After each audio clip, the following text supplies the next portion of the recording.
America is faced with her worst domestic crisis since the Civil War, or since the Revolutionary War. For America now faces a race war. A race war is worse than a revolutionary war. A race war is worse than a civil war. A race war is a war in which no holes are barred. A race war is a war in which children are destroyed, in which children are mutilated, in which children face the same destructive wrath that grown-ups face. A race war is the worst war that you can conceive. And this war, race war that is coming upon the head of the white man, is something that he is bringing down upon himself. The entire country is on the verge of erupting into racial violence and bloodshed, simply because 20 million ex-slaves are demanding freedom, justice, and equality here in America from their former slave master. 20 million so-called Negroes, second-class citizens, seeking human dignity, seeking human rights, seeking the right to live in dignity as a human being. And rather than give genuine respect and recognition to your cry for human rights, the American white man answers your nonviolence with violence. He answers your prayers and your freedom songs with false promises, deceitful maneuvers, and outright bloodshed. According to what we are taught from the white man's textbooks and his school, the Revolutionary War and the Civil War were two wars fought on American soil, supposedly for freedom and democracy. But if these two wars were really for the freedom and human dignity of all men, why are 20 million of our people still confined here in America and enslaved by second-class citizenship? Something is wrong.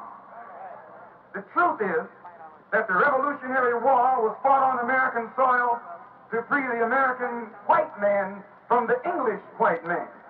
The Revolutionary War was never fought to provide freedom and democracy in this white country for the black man. Our people remain slaves here in America even after the Declaration of Independence was signed. In fact, most of the white founding fathers who signed the Declaration of Independence were nothing but slave owners themselves. It is sheer hypocrisy, sheer ignorance, sheer insanity for our people here in America to celebrate the 4th of July as Independence Day, while white America still denies us first-class citizenship that goes with an independent people. And it is nothing but hypocrisy for the American white man to pretend that the Revolutionary War was truly a war of independence as long as 20 million black people here in America are denied the privileges of an independent people. Don't let the white man fool you. Don't let the white man smile at you and lull you to sleep. Behind that smile is a vicious heart. Behind those teeth is an animal-like beast who doesn't have it within him to want for you what he wants for himself and his own kind. Don't let that man fool you.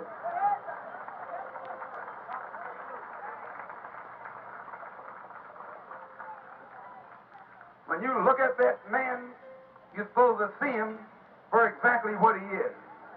And if you want to know what he is, examine his deeds. Forget his words. He got a whole lot of pretty sounding words. Watch his deeds. His deeds are like the deeds of a snake, the deeds of a dragon, the deeds of a reptile, the deeds of a beast. Why, nothing but a race of beasts would take dogs and stick them on little black babies. Nothing but a race of beasts will stick dogs on black children and black women. Nothing but a race of beasts. And it is these deeds today that's causing the wrath of God to come down upon the head of the white man. And when you see him as he is and see how much hell he's catching, you're out of his mind to want to be with him. You're out of your mind to want to integrate with him.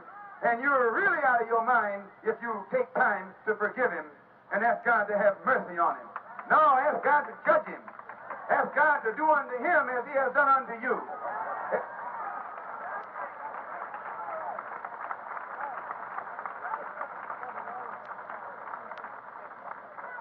He has caused your babies to suffer. Ask God to heap suffering upon his babies.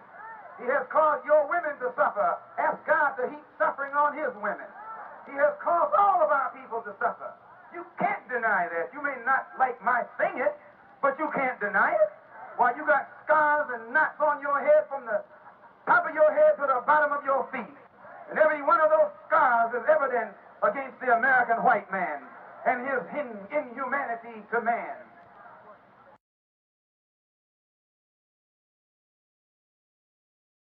And as I mentioned at our rally a couple of weeks ago, the worst housing conditions in every city in America always exist in the so-called Negro community. Yet the white liberals who own these rundown houses force us to pay the highest rent. And that's who owns these houses. White liberals, your white friend, your white benefactor, your white buddy who joined your integrated organization. That's the white man who's your landlord. That's the white man who is bilking you and robbing you and exploiting you. That blue-eyed thing that walks around here in Harlem collecting rent, trying to pat you on the back and tell you how much progress you're making when you're catching more hell today than your grandfather caught 100 years ago.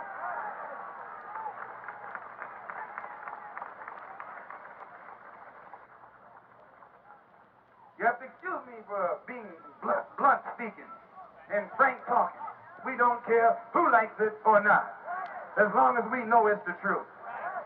Much of what I say might sound bitter, but it's the truth. Right. Much of what I say might sound like it's stirring up trouble, but it's the truth. Right. Much of what I say might sound like it is hate, but it's the truth. And God has mentioned in the Bible, it's truth alone today that'll make you free. If you're afraid to tell the truth, why, you don't even deserve freedom. Just tell the truth. The best thing to put the white man to flight is truth. He can't take the truth. He can't stand the truth. He doesn't like the truth, especially when you know the truth about him.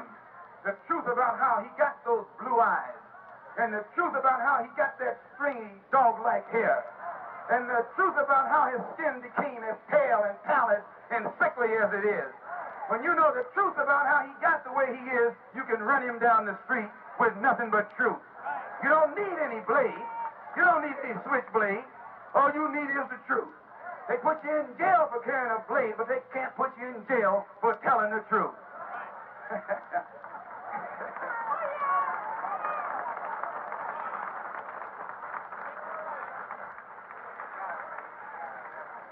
Here in Harlem, we have the worst homes that pay the highest rent. High overhead. We are forced to take in roomers in order to help us pay our rent. Y'all experience that every day. You rent one of these old rundown apartments here in Harlem, but from the white man. He charges you so much rent for that apartment, you got to rent part of it out in order to get some of your money back. So what happens? Our apartments become filled with relatives, with strangers.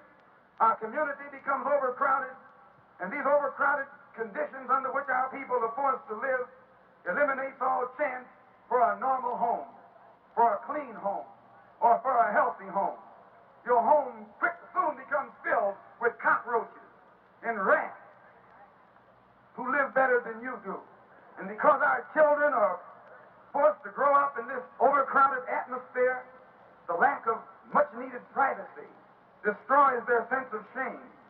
It lowers their moral standards and leaves them exposed to every form of indecency and vice that is running rampant in the community.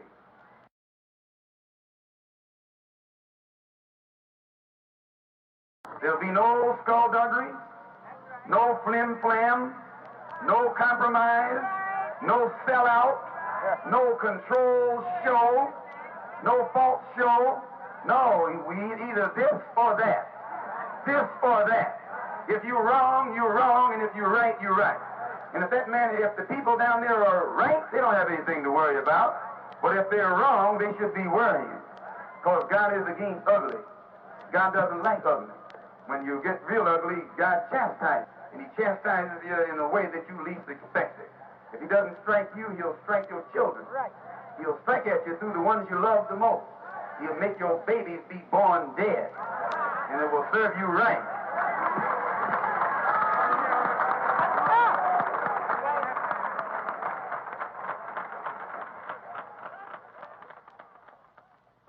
To lay a little groundwork for our unity rally here today with a few introductory remarks before bringing forth those of our speakers who have showed up. America is faced with her gravest crisis since the Civil War. Wherever we look today, whether it's south, north, east, or west, we see increasing race tension. We see the increase of racial animosity, racial hostility, and outright racial hatred. We see masses of black people who have lost all confidence in the false promises of hypocritical white politicians. We see masses of black people who are thoroughly fed up with the deceit of white so-called liberals.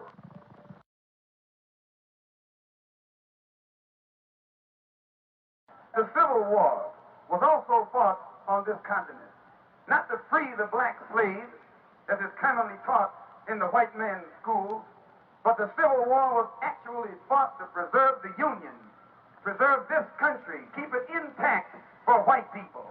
It wasn't fought to set you free. It wasn't fought to give you some kind of emancipation. It wasn't fought to make you a citizen. It wasn't fought to give you civil rights. It wasn't fought because they respected you and loved you as a human being. It was fought out of greed. It was fought out of selfishness. It was fought to keep this country intact for their own white selves. In essence, this only means that the American white man fought the Revolutionary War to get this country for himself. And he then fought the Civil War to keep this country intact for himself. And today, he will now fight a race war to keep from having to share this white country on an equal basis with anyone else but his white self, especially on an equal basis with his 20 million former slaves. So again, I ask, where will all of these demonstrations end? And who dares to say that our people are not justified by demonstrating their resentment over the injustice and mistreatment that our people have suffered these 400 years at the hands of this cruel, inhuman American white man? We have nothing to lose but our chains. We have nothing to lose but the hell we experience every day living here in these rat-filled slums.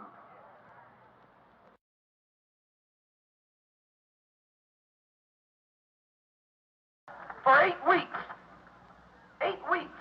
in Los Angeles, 14 so-called Negroes sat on trial, charged by the police with assault, charged by the police with intent to commit murder.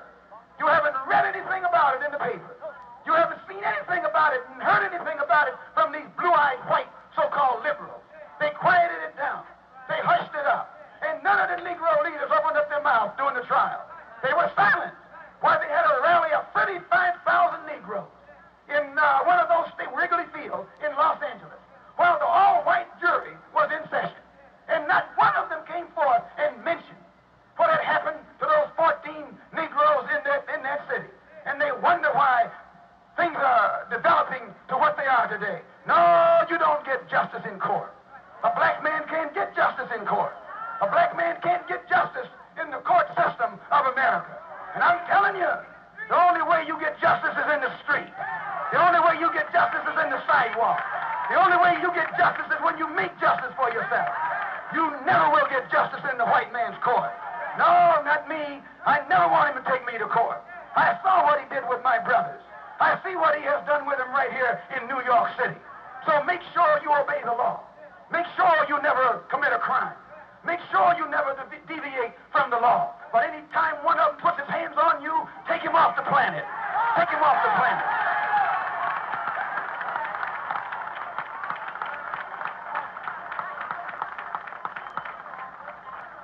Sir? Yes.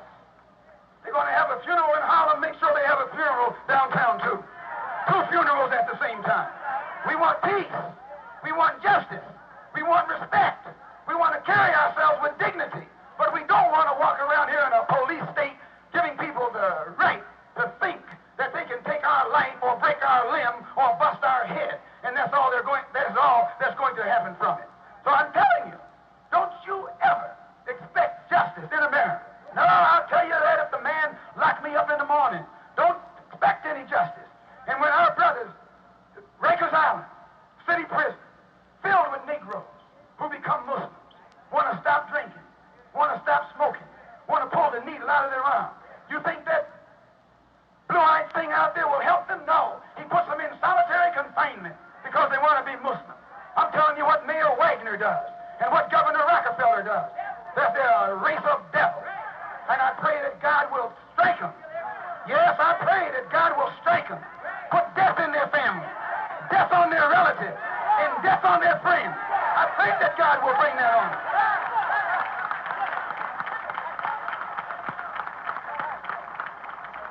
Yes, I pray that God will strike them with death and disease and destruction and misery and grief because they have put it on us. And when God gives it to them, no one can say that God is unjust. God is just.